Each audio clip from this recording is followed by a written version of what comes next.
I am a warrior, the Saiyan Prince, Vegeta!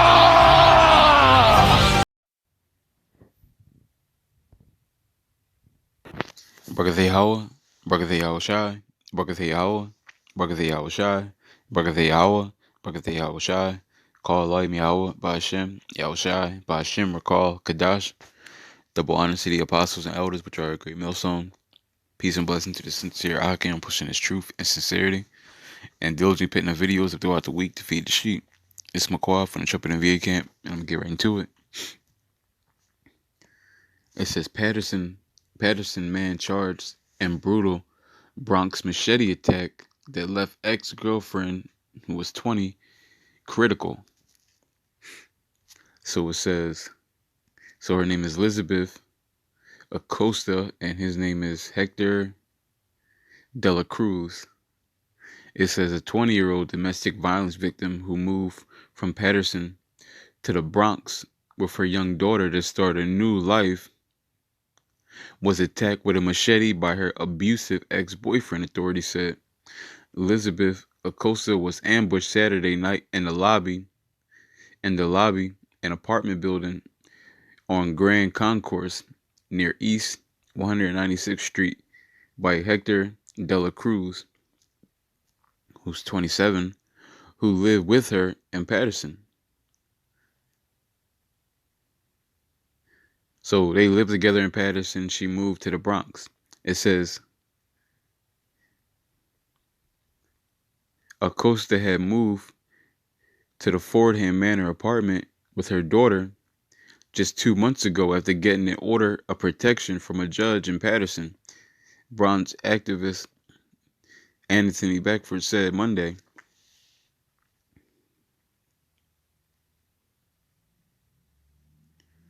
It says she remained in critical condition after being stabbed in the neck and back, authorities said. Detective arrested De La Cruz a short time later and charged him with attempted murder and weapon possessions, among other counts.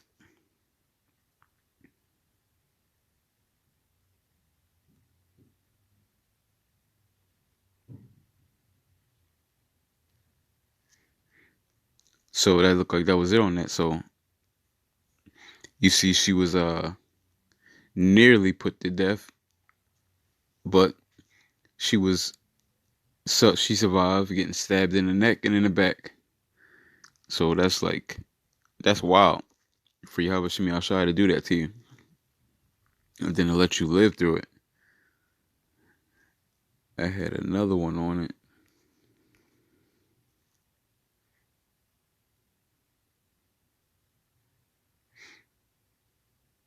It says a Bronx mother who was almost hacked to death by her machete-wielding ex-boyfriend is on the road to recovery, though some scars may remain with her forever, her father said.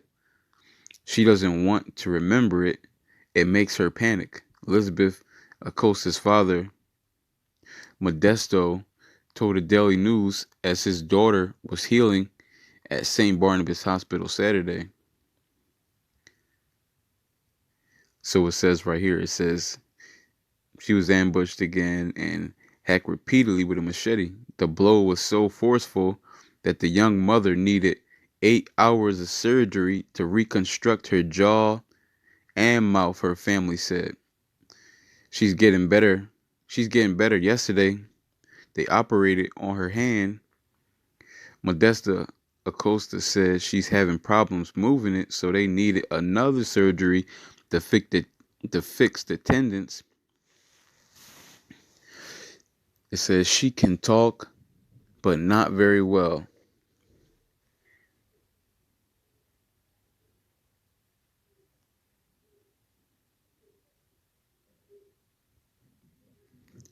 Dang, so it says she was stabbed in the neck, stabbed in the back, and obviously he was punching her, so they had to reconstruct her jaw and her mouth. Sheesh. Sheesh. She got put through the ringer.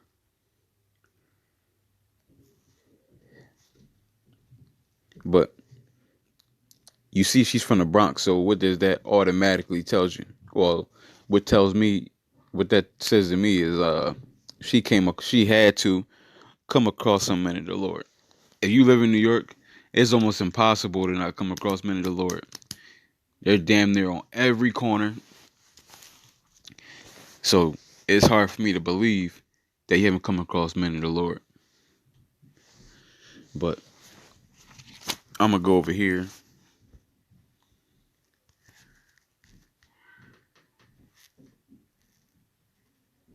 Job chapter 4, verse 7. Remember, I pray thee, whoever perish being innocent, or where would a righteous cut off? So nobody's gonna, there is no innocence to perish. Okay? We're all worthy of death, and especially when we hear the truth and we continue to go down the dark path. That's disrespectful. Okay? It's one thing to break the rules. It's one thing to do something bad before you're told it's bad, but to do something bad knowing it's bad is a whole different ball game. Let me see. Acts 17 and 30. In the times of this ignorance, Yahweh Shemi Ashai winked at, but now commandeth all men everywhere to repent. So Yahweh Shemi Ashai gives you leeway to a degree before you knew, before you didn't know. Okay, but now that you know, now you're held to a different degree. Watch this. Hebrews 10:27, but so like Hebrews 10:26, it says, for if we sin willfully, after that we have received the knowledge of truth, there remaineth no more sacrifice for sins. So there it is right there. If you sin after you know what you're doing is wrong, just you're asking for problems. Okay. And like I said, you're from New York, it's almost, you gotta damn near live under a rock not to run into men of the Lord. You gotta live under a rock. This is Galatians 6 and 7. This is, be not deceived, Yahweh Shemi Shai is not mocked. For whatsoever a man soweth, that shall he also reap. So the things that you put out is what you're going to get back. Okay. And right now in this place, you got a lot of women that don't want to give up that power. You see that it said she got a restraining order and moved away from her husband, right? That was, for all we know, that was probably his because they don't mention it, but they don't say it wasn't. So that was her daughter was probably his was probably his was probably his, and she was keeping him from his daughter, probably saying shit like, oh, since you cheated on me, you're not going to see your daughter, or crazy shit like that. Because you know females do shit like that. They use the children as weapons. That's how they get down. Okay, and they like keeping the children from the father, and it won't even be for the children's own protection. Most of the time it'll be for just to hurt the father. Like, I'm gonna keep him from him just so I can win this battle that we got going on, right? And Yahweh Shemi Shai is not down with that. Okay. And I ain't saying this guy's a saint, because obviously he's doing things wrong too. That's why they both are gonna pay. That's why he's going to jail. And that's why she got whatever happened to her. Okay. So obviously, as you see, neither one of them was exempt from what they're going through and don't have to go through. But the point is, um, Yahweh Shemi Al Shai, once you hear this truth, you're on that clock. Okay, the clock is ticking, and you either got to get better, or you're gonna be facing a world of problems. Let's go over here.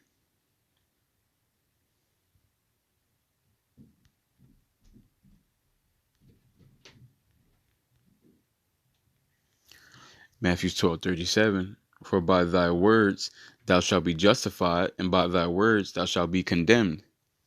And this isn't just for the women; it's for the men too. Okay, because you got men that hear this truth and they still want to smoke, they still want to do drugs, they still want to commit adultery, get shape ups, fades, mohawks. Uh, they don't want to come out in the highways and hedges. They don't want to study. They don't want to do what they got to do as a man. And the females, they want to continue to be so-called independent. We don't need a man. We don't bow down to nobody. Uh, I want things 50-50. This is going to be the stuff that's going to get these people knocked off. Okay? Because when you come back into the truth, you got to do things the way Yahweh Shemi Shah wants us to do it. Okay? Men working for the Lord and women working for the men. This is what Yahweh Shemi Shah wants. Okay? He wants order, because this place is chaos and without order. Okay? Let's go over here.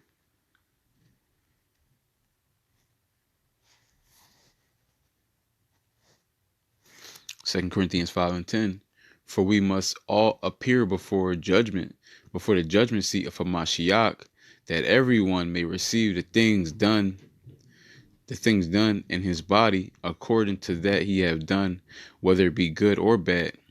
So whether we done good or bad, we're going to appear before that judgment seat. Okay? And both of them got a little taste of that judgment.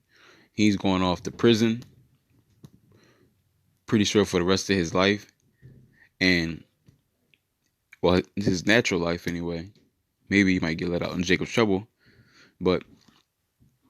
And she got to live with all those scars, body parts not working how they're supposed to, not being able to, not being able to get that attention. She was, more than likely, I don't know, but I'm just assuming, more than likely, wanted, because we know all these females, the majority of these females want to be seen.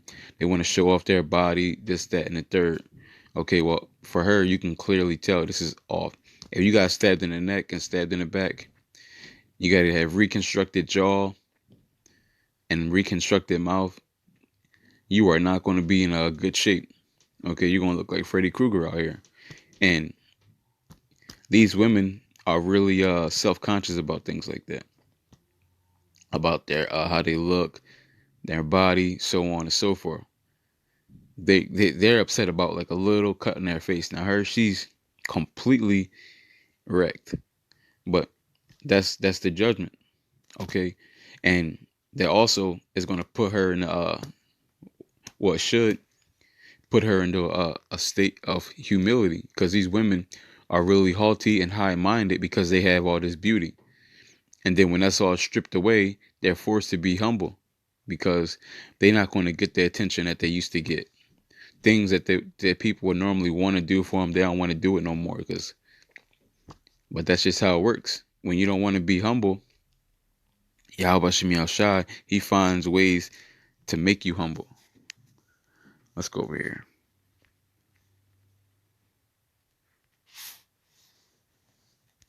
This is Luke 13:1. There were present at that season some that told him of the Galileans whose blood Pilate had mingled with their sacrifices. And Yahushua answering said unto them, suppose ye that these Galileans were sinners above all the Galileans, because they suffer such things? So you had men that was making sacrifices, and Pilate had them killed along with those sacrifices. Okay, so Yahushua says, so I guess you think that they must be super wicked to be killed while offering lambs, right? And then it says, I tell you nay, but except ye repent, ye shall all likewise perish. Because people can look at this article right here and say, oh, well, she was super wicked, so she got what she got. He did the baby dad, or whoever he is, the husband, he was super wicked, so he got what he got. They must have had it coming to him. Well, Yahweh Shai says, okay, but you can be in that same exact seat unless you change as well, unless you continue to do what you got to do. It says, or those 18 upon whom the tower and Siloam fell and slew them, think that they were sinners above all men that dwell in Jerusalem. I tell you nay, but except ye repent, ye shall all likewise perish. He spake also this parable. So Yahweh Shah is basically letting people know, like, listen, it's death out here. But if you don't fall in line, or you don't do what you got to do as a man, as a woman, if you don't do what you got to do, you can die just like with these sinners. Okay? You can, doesn't matter how many laws you're keeping. It doesn't matter how many times you go to camp, how many videos you're doing, right? If you're not doing what you're doing, if you're not doing what you're supposed to be doing across the board in all aspects, right? You can still be knocked off. Okay, you can still be knocked off because brotherly love and charity is above everything. You can be doing the work and not have brotherly love and charity, and you want what? Get knocked off. You can be you can have charity and brotherly love, but not be doing the work and get knocked off. You can you could be a female keeping the law, statutes, and commandments, but you don't obey your husband, get knocked off, right? Because this is a tight rope, and you got to be doing your best. You can't be doing what you think is your best. You got to be doing the best that you can do. Period. Okay, you can't just say, "Oh well, this is good compared to what everybody else is doing." No, you got to do good with compared to what you can do. Okay, you got to do good compared to what you can do. But with that, I want to give all honor and glory to Yahweh, Ba'ashem Yahushai, Ba'ashem Rakal, Kadash, Adawan Ratazatam, Tamayim, Akim Yakal, Shalom.